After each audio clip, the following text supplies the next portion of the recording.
Salut, c'est encore moi, Mathieu Perrin du mouvement positif Il fera beau demain. Cette semaine, le débat concerne l'accès à l'emploi et aux allocations de chômage. En bref, faut-il instaurer un droit à l'emploi et limiter le chômage dans le temps? Cette proposition consiste à stopper les allocations de chômage après 2 ans maximum. Mais en contrepartie, le montant des allocations de chômage serait plus important qu'actuellement et l'État aurait l'obligation de proposer aux demandeurs d'emploi un métier. Il peut s'agir d'un emploi dans le secteur public ou associatif. Cet emploi serait rémunéré au salaire minimum. Une entreprise privée pourrait également engager un chômeur ou une chômeuse en fin de droit et recevrait alors un subside à l'emploi équivalent au montant des allocations de chômage. Bref, faire de la Belgique un territoire zéro chômeur, est-ce possible? Pour en parler cette semaine, 2 regards bien différents. D'un côté, Marc Zune, sociologue à l'UC Louvain, il est plutôt contre cette idée. De l'autre, un binôme d'avocats bruxellois, Denis Philippe et Pierre-Yves Materne. Ils y sont favorables. Pourquoi estimons-nous qu'il faut limiter le chômage dans la durée? Dans tous les pays qui nous entourent,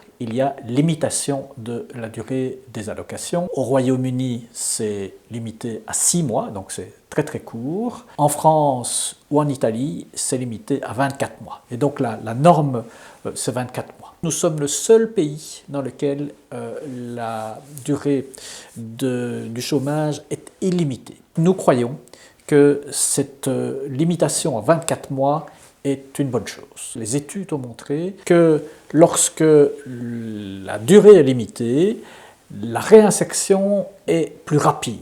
Donc ça peut paraître paradoxal, mais c'est la réalité. Donc notre proposition est de limiter la durée des allocations, mais de la coupler avec une recherche ou une offre d'emploi qui est donnée par les pouvoirs publics. Les enquêtes d'économistes sur les effets des sanctions, elles ont tendance, ces sanctions, à pousser à un retour plus rapide sur le marché du travail, mais à travers des emplois qui sont dégradés en termes de conditions d'emploi et conditions de travail, et donc suscitent des retours au chômage par la suite. Lutter contre la dégradation du marché du travail, les discriminations également, les discriminations liées à l'âge, aux origines ethniques, constitue un des axes majeurs sur lesquels il faut travailler. On ne peut pas laisser aller comme ça une dérégulation du marché du travail qui crée en fait des situations de rapport incessant au chômage et puis qui peut conduire à du chômage de longue durée. Chaque citoyen doit bénéficier d'une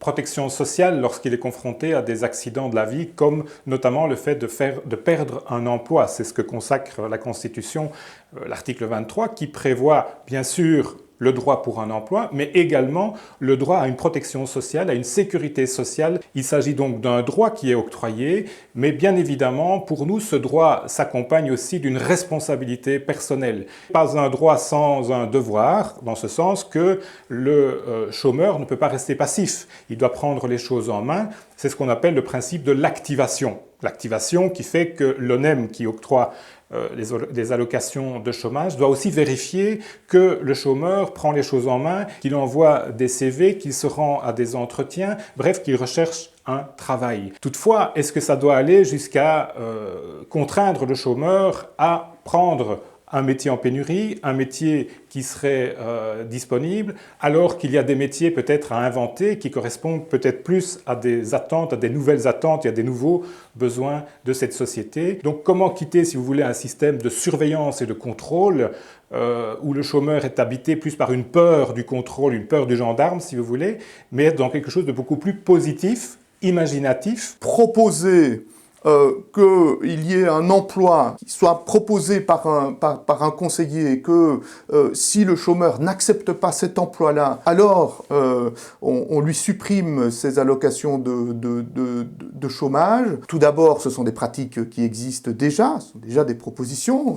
Aujourd'hui, le refus d'emploi peut être assorti de sanctions. Et en réalité, ce n'est pas comprendre très finement en fait ce qui se joue pour les chômeurs de longue durée. Les chômeurs de longue durée, s'ils sont chômeurs de longue durée, c'est qu'ils ont recherché de l'emploi, notamment du fait des politiques d'activation qui les ont incités à faire ces recherches d'emploi. Et donc on peut se poser la question de savoir pourquoi n'en ont-ils pas trouvé. La réponse actuelle consiste à dire que c'est parce qu'ils ne font pas assez d'efforts, c'est parce qu'ils ne font pas assez de démarches, c'est parce qu'ils ne mobilisent pas assez leurs ressources ou leur réseau. L'optique actuelle consiste à dire qu'ils sont responsables de leur situation. Et la proposition ici renforce cette idée-là. Ce faisant, au fond, les acteurs publics tendent à se déresponsabiliser. Dans la situation actuelle, il existe des aides publiques, comme par exemple les APE, mais évidemment, on pourrait imaginer les choses différemment, où l'aide ne serait pas simplement de stimuler des employeurs existants pour proposer des métiers ou des professions existantes. L'État pourrait regarder quels sont les métiers dont on a besoin, quels sont les besoins de la société d'aujourd'hui, et à ce moment-là, stimuler la création de nouvelles entreprises, pour dire une entreprise de type public qui aurait pour but justement de donner un emploi à quelqu'un qui non seulement est privé d'emploi, mais en plus a tout un savoir-faire ou toute une compétence ou même une envie de s'investir dans un certain type d'activité. On a tendance à considérer le chômage de manière trop dichotomique entre, au fond, ceux qui auraient un emploi et seraient durablement insérés sur le marché du travail, et puis après des chômeurs et des chômeurs de longue durée qui seraient complètement éloignés du marché du travail. C'est oublier qu'entre les deux, il y a toute une gamme de situations composées des personnes qui sont privées d'emploi parce que, par exemple, elles n'ont pas assez de temps de travail, ce sont les temps partiels, ou parce qu'elles succèdent, il y a une succession de contrats à durée déterminée ou de contrats instables qui créent des allers-retours incessants entre emploi et chômage. Ces situations-là sont l'antichambre, en fait, potentielle du chômage de longue durée, et donc c'est surtout à l'expérience ordinaire du chômage qu'il faut s'intéresser et viser au plus tôt une action, et pas uniquement sur une fois que le chômage s'est enlisé et que du coup on arrive dans des situations les plus problématiques. Si on limite les allocations de chômage dans le temps, il faut en contrepartie offrir un emploi à cette personne.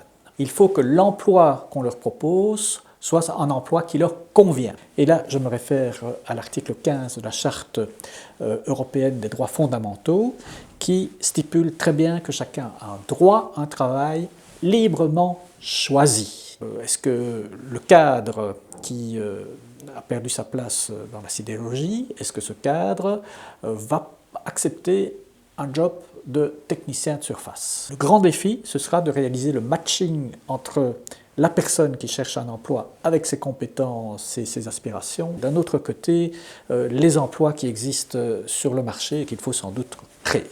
Les personnes qui sont dans des situations difficiles de chômage de longue durée ont besoin d'un accompagnement. Ont besoin d'un accompagnement qui est un accompagnement qui prend en considération leur vécu, leur trajectoire passée, qui essaye d'ajuster au fond les objectifs de réinsertion, les ressources qu'on va leur donner, étant donné leur situation, et non pas en fonction d'un principe abstrait, au fond, qui consisterait à séparer les bons chômeurs des mauvais chômeurs, les vrais chômeurs des faux chômeurs, ceux qui sont méritants, ceux qui ne sont pas méritants, parce que dans la vie de tous les jours du chômage, elle est marquée par des moments de découragement, des moments de nouvelles motivations, bref, par tout un processus, et ce n'est qu'en ayant un accompagnement rapproché, humain, on pourrait dire, que, au fond, des solutions peuvent être trouvées. C'est ce qu'on retrouve à l'étranger dans toute une série d'autres systèmes de chômage qui n'ont pas pris un tournant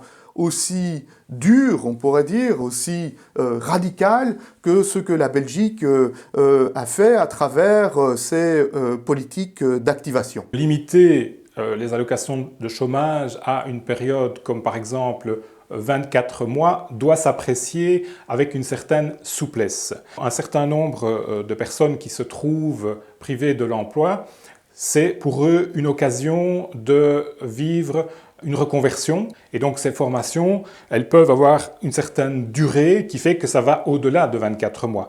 Donc il serait intéressant de prévoir une deuxième période, de prévoir un dépassement des 24 mois qui pourrait encore aller jusqu'à 24 mois ou 36 mois supplémentaires s'il y a un projet sérieux de formation pendant lequel la personne devrait continuer à être soutenue par des allocations de chômage.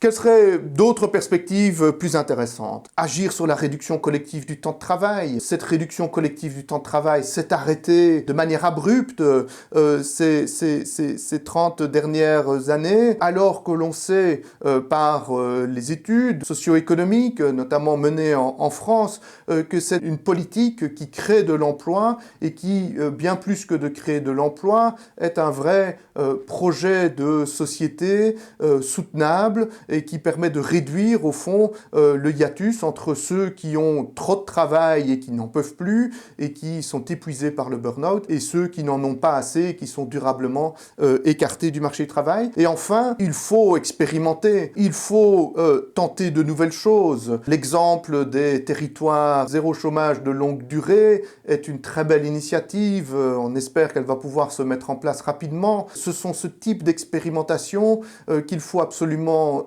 soutenir parce que c'est à partir de là que on pourra trouver des nouvelles idées et tirer des nouveaux enseignements pour adresser de manière différente la question du chômage qu'on l'a fait ces 20 ou 30 dernières années. Comme vous l'avez entendu, le débat est loin d'être terminé. N'oubliez pas, c'est à vous d'arbitrer. Rendez-vous sur notre plateforme ilfrabeaudemain.team pour donner vos arguments pour ou contre. Vous pouvez également venir en discuter avec nous lors d'un atelier citoyen virtuel le mardi 9 février à 19h. Faut-il instaurer un droit à l'emploi et limiter le chômage dans le temps? Il y a match et des lois tranchées.